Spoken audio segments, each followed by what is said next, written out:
Sony just wrapped up the PS5 Reveal event, and going into it, there was a little bit of discussion amongst people about whether or not it's right to call it a reveal event, because they really only talked about gameplay for it, and it looks like, yes, that was the accurate name, because we now know what the PS5 looks like. And I have so many thoughts about both the design and the conference itself. First off, I want to talk about the show in general, because a big thing that's been going on for the last few months in the whole debate about Xbox versus PlayStation is how forward Xbox has been as a company, how much they have shown and talk about the Xbox Series X, and how relatively quiet PlayStation has been, outside of that one very in-depth tech conference that was very just missed for a lot of people. And so this event was really the first big true thing a lot of people were looking forward to as far as getting some big reveals for the PS5, both in terms of games and hopefully some other stuff. And that's exactly what we got, and honestly, it was a really good comeback. The presentation ran for just over an hour, and in that time, it was basically back-to-back-to-back trailers. And what's important about this is they weren't just hype trailers. This is kind of an important distinction a lot of games tend to have where we'll talk about seeing reveals for new systems, but then the reveals we see are just hype trailers that are mostly things that would be cutscenes in games, stuff that still looks cool, but doesn't necessarily give us an idea of how it's going to run on this new system, which when it's a new next-generation system, people want to see that. And thankfully, a lot of what we saw at today's conference was actual gameplay. Not every single thing we saw, but enough was shown that it really felt like we were seeing what the PS5 is capable of. Given the stream was in 1080p 30, but they are re-uploading a lot of the gameplay trailers in 4K, so you can really see the higher quality graphics, and a lot of it looks great. And what's really important about what they showed too is that it was a mixture of first-party stuff, some major third-party companies, but also some smaller, lesser-known studios that brought a lot of great-looking games as well. This is something that Xbox toyed a little bit with their last Inside Xbox, where they showed some of the games coming to the Series X, but there was a very heavy focus on smaller indie studios, and a lot of what was offered wasn't necessarily stuff that had the look of a next-gen AAA game. And while I think it is important that we highlight those games and make sure people are aware of all the other titles coming out, at the end of the day, when you're trying to hype up your brand new system, you need to have very hype-inducing trailers, and this is something that I think the PS5 Reveal event did much, much better. I'm not going to take time talking about every single game that was announced because there's a lot of it. There were 25 games in total they talked about.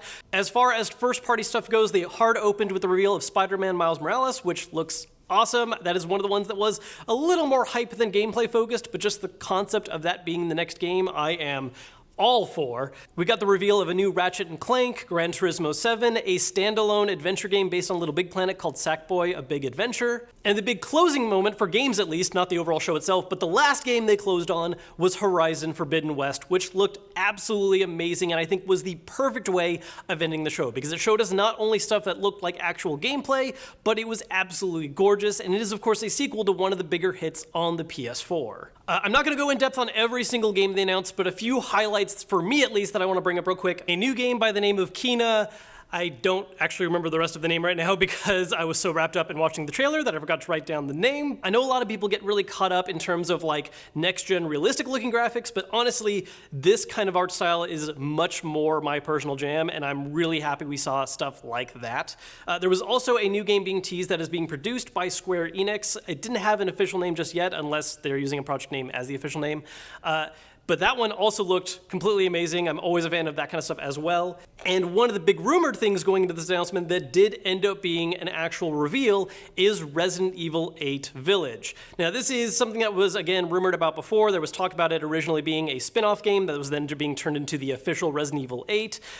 It looks like it's taking things a bit of a different direction from the past games. There's a much heavier supernatural element in it, which I am personally for. It is not something that is traditional to the Resident Evil franchise, but I am willing to see where it goes in the final product and hopefully really enjoy it, because Capcom has been on fire lately when it comes to that series. Now, if you watched my news video from earlier this week, there were rumors about a Bloodborne remake going to be revealed, not necessarily at this show, and that's still on the table, I think, but what they did reveal that's relevant to that is a Demon's Souls remake. So that is something that's going to be awesome. Demon's Souls is basically the first major Souls-like that came out back on the PS3. You can go to even older games if we want to talk about it, but as far as what kind of people talk about a lot when they mean the Souls-like genre, this was the starting point, and it's getting a proper remake for PS5, which I am very excited for. Now, alongside the games, there were a couple other little teases along the way. They showed the UI very briefly, just kind of the opening startup of it. They did an overview once again of the DualSense controller, but the big finishing moment of this conference was, of course, revealing the PS5. And not just simply revealing it, but revealing that there are, in fact, two models. We are getting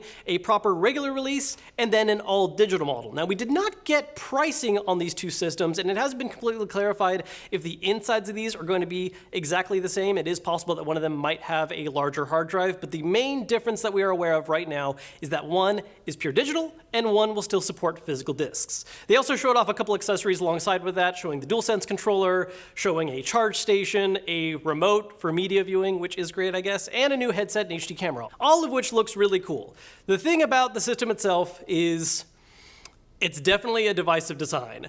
The moment it was revealed, I saw across my Twitter timeline and really just every media that I'm looking at, people either loving or hating it. And to be honest, at least right now, I'm not a huge fan. I don't hate it outright. It's just a little too loud and all out for me. It looks very much like some kind of over-the-top gaming router or something, like just the hard edges and the high points and the way they did the middle. It's just not calling to me. I will say between the two, I think the all-digital does look a lot better. A large reason why is because where they put the disc slot on the regular design just really messes up the symmetry of the system. I also have a lot of questions about whether or not the system can be used sideways and how it's going to look that way, because the way they showed it was in a horizontal tower position, and it doesn't really make a whole lot of sense looking at that system sideways. I'm sure there'll be a way to do it. It's just definitely aimed at a tower design. Now, in all honesty, I have been known to change my mind on these things. My first reaction tends to always be a little like, I don't know about this. Back when the PS4 Pro was first revealed, I did not like the look of it. I joined in with a lot of people as far as making fun of the whole kind of triple stack design of it. And still, I think the Slim is a better looking system. The Pro is just a little too large, but obviously it needs to be for, all the power.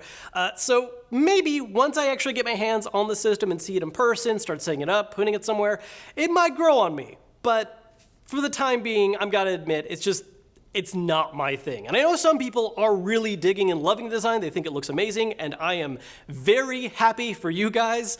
But for me, it's a little much. Now, while we did get the system reveal, we did not get a few leftover big numbers that, of course, people are really curious about, the biggest one being the price point. We don't know what these systems are going for. A lot of people are still speculating and theorizing things like $500 or $600, $600 or $700. Since we do have two different models, of course, one of them is going to be a cheaper, more affordable one. And what's going to be really interesting about this is to see how this interacts with Xbox's eventual price reveal for their system. One of the big things that having two different models brings into context is, well, if you can't afford or don't want to spend the money on the more expensive one, having a cheaper one does offer it up to a much larger audience. And this is something that people have been talking about a lot for Xbox, because there is, of course, all the rumors of Project Lockhart that we're going to get some kind of Series S either at launch or down the line, and that is going to be a more affordable version of the Xbox Series X.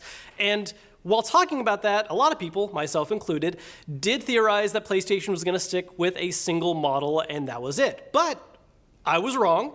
They are going to do two different models, and that is a very big, important factor as far as which system people want to buy. Because if we hit this holiday season and we end up in a situation where the Series X is the same price as the regular PS5 and the PS5 All Digital is a cheaper option, the cheapest available out of the three, that is a big benefit for Sony. At the same time, if the Xbox Series X ends up being the same price as the cheaper model PS5, that looks a little bit better to their court, especially if there is, again, an even cheaper model down the line. So price point is still a very big question mark, and it's going to have a very large impact, I think, on which system people end up leaning towards, as far as people that are at least interested in multi-platform stuff. The big thing this conference really accomplished to me, aside from obviously just revealing the console, is really showing the first-party presence on PlayStation 5. They did not pull any punches. This was one of the biggest strengths that PS4 had over Xbox One during the entire generation, and that is something that Sony is very aware of and just leaned really heavily into. While obviously not every single game they talked about is going to be a launch title for the PS5, a lot of them did reveal 2021 release dates, which of course is also still a very kind of,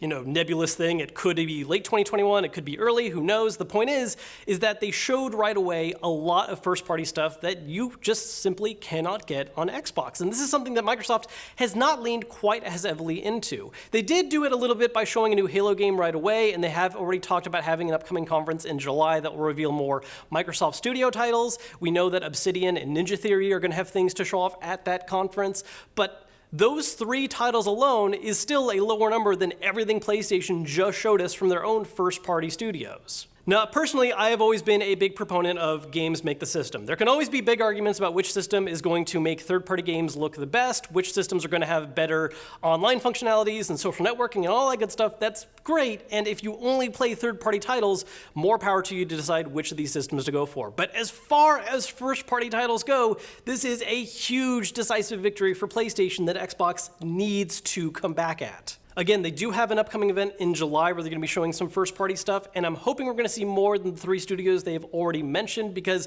given how much PlayStation just dropped in just an hour right now today, there's a lot of work Microsoft needs to put in. They've done a great job selling the system itself and talking about the power behind it and all that great stuff. That's good, but we need to see more first-party games, because at the end of the day, if everything Microsoft has talked about so far comes to the PS5 as well, they're winning in the library side of things. Like I said at the top of this video, going into this event, a lot of people were questioning whether or not what Sony had to reveal was going to be what it needed to come back at all the hype that Xbox has been building slowly over time. And I gotta say, I think they did. Even if we didn't get the system reveal, just the game reveals alone were such a strong showing. And to finish it off by showing the system, whether you like that design or not, I think is a huge thing, especially considering the fact that we now know there are 2 models. Like I've said in every kind of versus video like this leading into the launch of these 2 systems, there is still time left. We don't have for sure release dates on either console just yet. It's just sort of holiday 2020, so we have at least 4 months to go, if not more,